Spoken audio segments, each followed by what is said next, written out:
மேட்டுப்பாளையங்கிற ஒரு கிராமத்துலேருந்து பேசுகிறேன். கஸ்தூரி என் பேர். இவ்வளோ மேட்டூர்லேருந்து தண்ணியெல்லாம் சேமிக்கணுன்னா நினச்சா எப்படி வேணாலும் சேமிச்சிருக்கலாம். வெட்டித்தனமான இந்த தண்ணிகளை இவ்வளோ லட்சக்கணக்கில் தண்ணி அதெல்லாம் போயிட்டுருக்கு.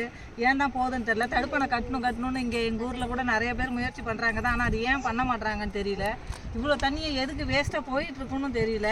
இங்கே பார்த்தா நாங்களாம் இப்போ இன்னும் கொஞ்சம் நாளில் தண்ணிக்கே என்ன பண்ண போகிறோம்னு தெரியல. உப்பு தண்ணி தான் எங்கள் வீட்டுக்கும் பக்கத்துலலாம். எங்கள் வீட்டிலே இப்போ உப்பு தண்ணி தான். நாங்களே வந்து திரு பைப்பு தண்ணியை தான் யூஸ் பண்ணிகிட்டு இருக்கோம். ஒரு அடிப்பம்பு அடிக்கலான்னு ரொம்ப நாளாக பார்த்துக்கிட்டு இருக்கேன். ஆனால் அடிக்கவே முடியல. அது உண்மையிலே தான் நான் அது அடிக்கலாம்னு பார்த்தா எங்கே அடிக்கிறது? உப்பு தண்ணி ஆற்றுக்கும் பக்கத்தில் உப்பு தண்ணி வச்சுக்கிட்டு நாங்கள் என்ன பண்ணுறது?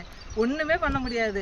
இந்த மாதிரி ஏன் தான் வேஸ்ட் பண்ணுறாங்க தண்ணியேன்னு தெரியல. எவ்வளோ பேர் விவசாயிங்க தண்ணி இல்லாமல் தவிச்சிட்டு இருக்காங்க. அதுக்கு ஒரு முயற்சி பண்ணால் நல்லாயிருக்கும். ஒரு தடுப்பணை கட்டியிருந்தாங்கன்னா இன்னும் நல்லா தான் இருந்திருக்கும். இந்த உப்பு தண்ணி ஏறாமல் கூட இருந்திருக்கலாம். என்ன பண்ணுறது? இவ்வளோ தண்ணி போகிறத பார்த்தாலே எனக்கே ரொம்ப வேதனையாக தான் இருக்குது. எங்கள் வீட்லேயே ஏதோ கட்ட இருந்தால் கொண்டு வந்து அடைச்சிருவான்.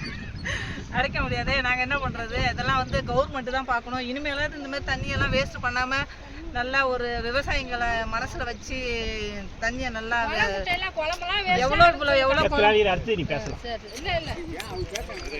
பேசக்கூடாது.